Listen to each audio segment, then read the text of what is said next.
Hello friends, welcome to my channel amazing educational point. तो आज हम लोग कन्फाइंड स्पेस एंट्री पार्ट 2 के बारे में चर्चा करेंगे। इसमें ख़तरे के बारे में, हैज़ार्ड्स के बारे में कि कन्फाइंड स्पेस में क्या ख़तरे होते हैं, हैज़ार्ड्स क्या होते हैं। पहले एक चीज़ मैं बता दूं, समझने के लिए आपको आसानी होगी। जैसे हम लोग जा रहे हैं, कहीं सड़क पे चले जा रहे हैं, उधर से एक बस आ रही है, तो मुझे बस नज़र आ रही है, तो मालूम है कि उसके हिसाब से मैं जा रहा हूँ सामने, तो मुझे अलग हटना चाहिए, उससे अलग दूर होना चाहिए और तब जाना चाहिए, क्योंकि बस सीधे सीधे जाएंगे तो टक्कर हो जाएगी, तो हैज़ार्ड्स हो जाएगा, एक्सीडेंट हो जाएगा।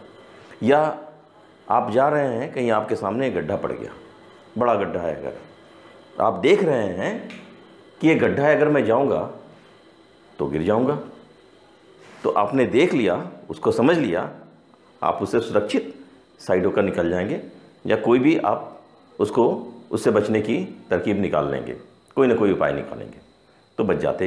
इट मीन्स कि कोई भी ख़तरा जो आप जान गए, जो आप देख लिए, तो उससे आपको ज़्यादा ख़तरा नहीं होगा, क्योंकि आप उससे प्रिकॉशन लेंगे और इस तरह से आप ख़तरे से बच सकते हैं। तो ठीक उसी तरह से यहाँ पे हम लोग को भली भांति बहुत अच्छी तरह से जान लेना ज़रूरी है कि कन्फाइंड स्पेस में ख़तरे क्या क्या हैं, हैज़ार्ड्स क्या क्या हैं। बहुत क्लियर तरीके से, सिंपल में मैं आपको बताता हूँ। आइए देखिए, कन्फाइंड स्पेस में एटमॉस्फेरिक हैज़ार्ड्स तो आपको पता ही है। एटमॉस्फेरिक हैज़ार्ड्स में गैसेस हैं जो हार्मफुल हैं, नुकसानदेह हैं, फ्लेमेबल हैं, ये एक्सप्लोजिव हैं, टॉक्सिक हैं, और सबसे जो इम्पोर्टेंट गैस है ऑक्सीजन, जिसे सांस लेते हैं, 19.5 के ऊपर होना चाहिए, और 19.5 के नीचे होगा तो फिर मुश्किल है, और बहुत ज़्यादा कम होगा तो फिर और भी ज़्यादा मुश्किल है। तो ये सब चीज़ें उसमें होती हैं, यानी एटमॉस्फेरिक हैज़ार्ड्स। दूसरा आइए, फिज़िकल हैज़ार्ड्स। फिज़िकल हैज़ार्ड्स में आपको पता ही है, चोट लग जाती है, हाथ कट जाता है, हाथ जल जाता है, कपड़े जल जाते हैं, आदमी गिर जाता है, या फिर सामान जो है वो गिर जाता है, टूल्स हैं वो गिर जाते हैं। तो ये सब चीज़ें फिज़िकल हैज़ार्ड्स में आती हैं। और आइए इसके बाद में इलेक्ट्रिकल हैज़ार्ड्स में इलेक्ट्रोक्यूशन है। इलेक्ट्रोक्यूशन तो मालूम ही है, झटका लगा बिजली का, आदमी ख़त्म। तो ये सबसे ज़्यादा डेंजरस है ये भी, तो ये भी एक हैज़ार्ड्स है। और चौथा जो हैज़ार्ड्स है, इसको मैं हैज़ार्ड्स बहुत बड़ा मानता हूँ। आपको किताब में नहीं मिलेगा, या फिर कोई आपको हैज़ार्ड्स के बारे में इसको नहीं बताएगा, लेकिन मैं इसको बहुत बड़ा हैज़ार्ड्स मानता हूँ। क्यों? ये good communication between attendant and intern, इसलिए हैज़ार्ड्स मानता हूँ बहुत बड़ा, कि अगर अटेंडेंट है बाहर और अंदर जा रहा है, इंटरेंट कौन है? कई लोग हैं अंदर जा रहे हैं काम करने के लिए, और आपस में कम्युनिकेशन अच्छा नहीं होगा, कन्फ्यूज़न होगा, तो फिर इतने लोगों की ज़िंदगी ख़तरे में होगी। अंदर कुछ हो जाता है, चोट लग जाती है, कोई बेहोश हो जाता है, कुछ गिर जाता है, वो टॉक्सिक गैसेस हो जाती हैं, कुछ भी हो सकता है अंदर, बाहर को तो पता नहीं चलेगा, क्योंकि गुड कम्युनिकेशन है ही नहीं है।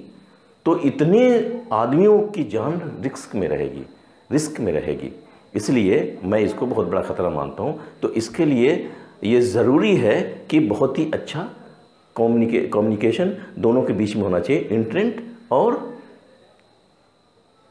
अटेंडेंट। तो ये हो गया, ये ख़तरे हुए।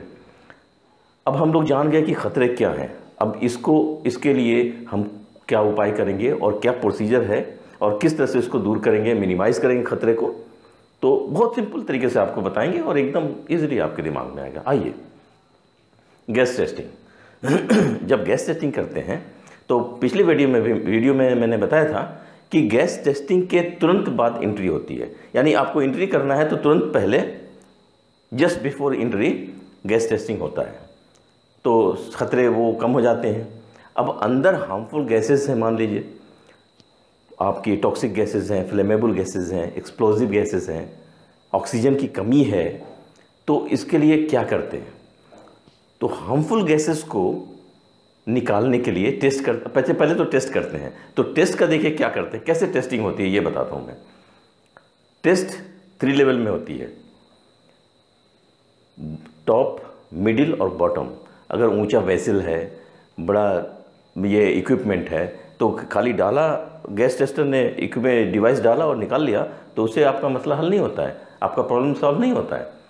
उसको तीनों लेवल में करना है, टॉप लेवल, मिडिल लेवल और लोअर बॉटम में, तीनों में वो गैस टेस्ट करता है कि अनुकूल है या नहीं एटमॉस्फेयर। और उसमें भी सबसे पहले ऑक्सीजन लेवल देखता है। जाहिर सी बात है, ऑक्सीजन लेवल है, या ऑक्सीजन लेवल अगर नहीं देखेगा, ऑक्सीजन अगर नहीं है, गया आदमी नहीं रहेगा, तो फिर आगे फिर टॉक्सिक और फ्लेमेबल और एक्सप्लोजिव का क्या मतलब, मीनिंग ही नहीं रह जाएगा। तो सबसे पहले जो टेस्ट होता है वो ऑक्सीजन का होता है। उसके बाद में फ्लेमेबल गैसेस हैं और ये एक्सप्लोजिव गैसेस हैं, इनका सेकंड होता है, और लास्ट में टॉक्सिक गैसेस का वो टेस्ट करता है। तो तीनों ये टेस्ट हुआ आपका। तो एटमॉस्फेयर सही करने, मान लीजिए कि वहाँ पे है हार्मफुल गैस, फिर क्या करेंगे? उसके लिए वेंटिलेशन के थ्रू हम लोग कैसे ब्लोवर लगा के, फैन लगा के, एग्जॉस्ट लगा के वो सारे हार्मफुल गैसेस को बाहर निकालते हैं। और वो साइज़ के ऊपर डिपेंड करता है कि हम लोग कितना लगाएंगे, क्या लगाएंगे, कैसे लगाएंगे, कि एग्ज़िट जो है कन्फाइंड स्पेस की एग्ज़िट जो है वो कितना, उसका साइज़ क्या है, उसके हिसाब से वो वहाँ पे हम लोग फिक्स करते हैं और गैस को निकाल देते हैं। तो वहाँ से पहले सब हार्मफुल गैसेस निकाल लेते हैं और उसके बाद डिवाइस लगा के देखते हैं वो सही है और अनुकूल है, एटमॉस्फेयर बिल्कुल सही हो गया, ऑक्सीजन का लेवल सही है, तो एंट्री करते हैं। तो कोई ख़तरा है? कोई ख़तरा नहीं होगा। तो ये हम लोग प्रोसेस करते हैं। तो ये तो वह बहुत क्लियर हो गया आपको कि गैस टेस्टिंग में किस तरह से करते हैं, क्या क्या करते हैं और किस तरह से आप सेफ हैं, राइट। अब आइए सेकेंड में, अब आइए आप पीपी यानी फिजिकल हैजार्ड्स।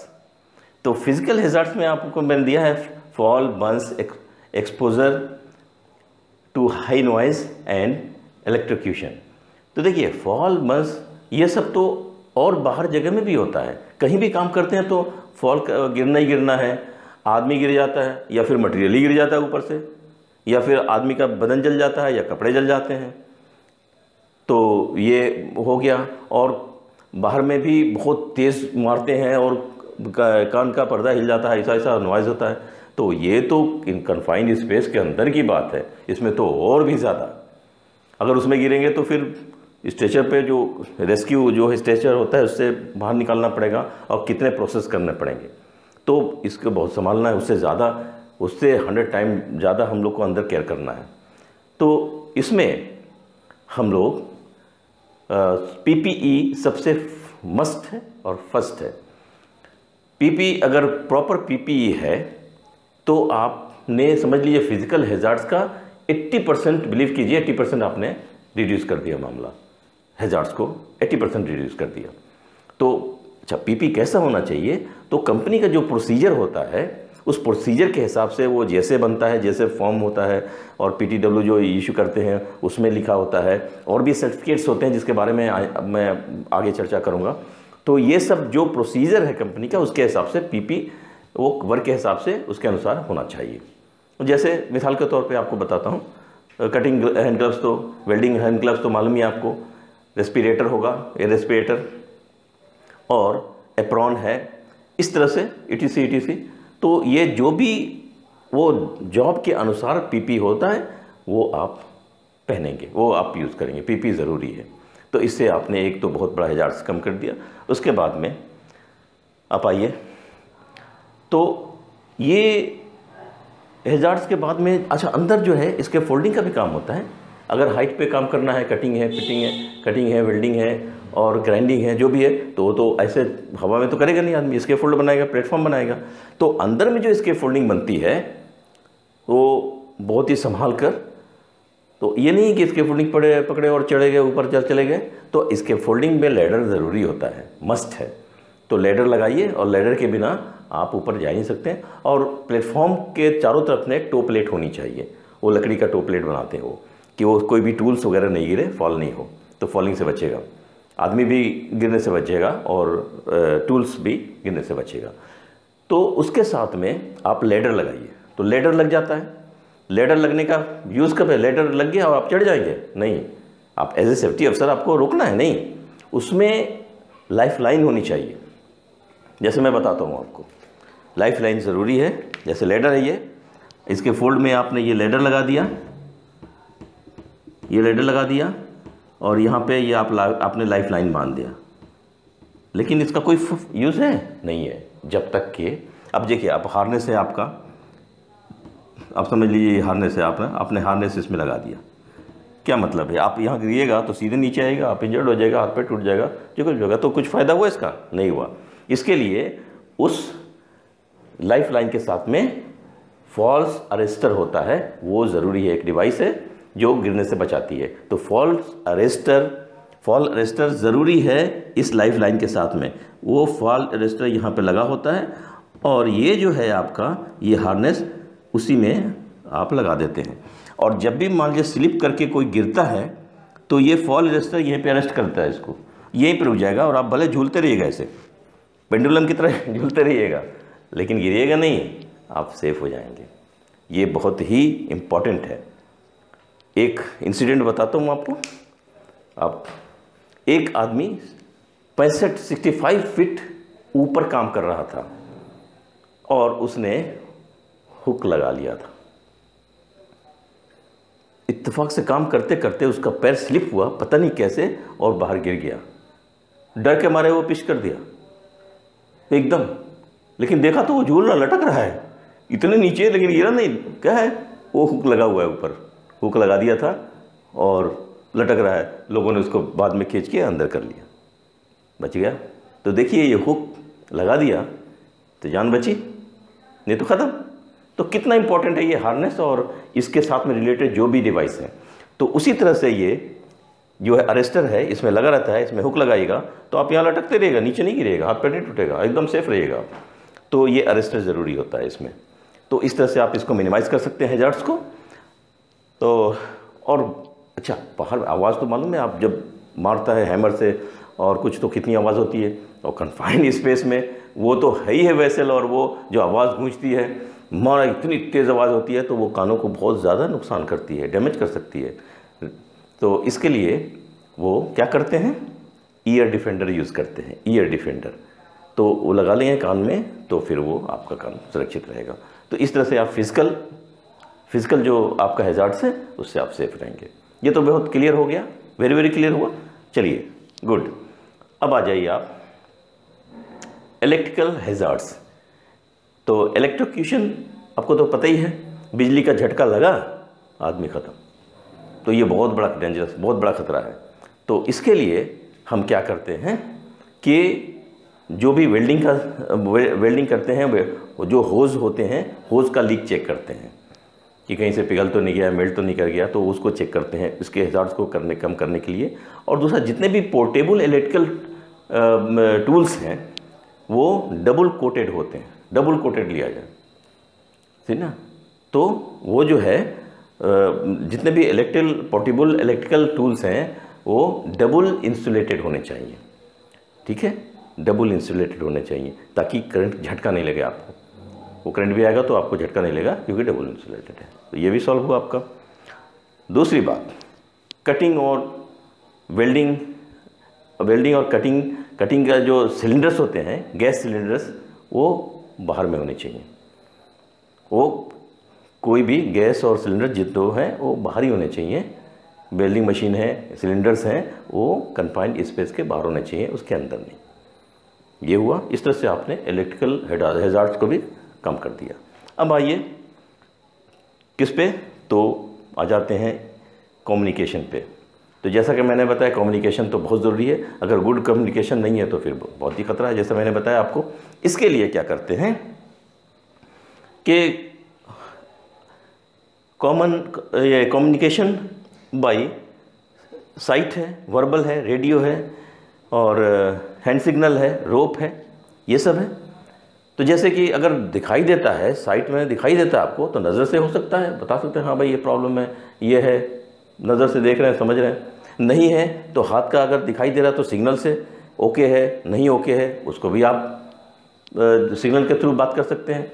नहीं तो रेडियो है, आप रेडियो से बात करें और रेडियो से आप अंदर का जायज़ा लेते रहें, अंदर का सिचुएशन देख क्या है वहाँ पे और क्या प्रॉब्लम है, नहीं है, बाहर मालूम होता है।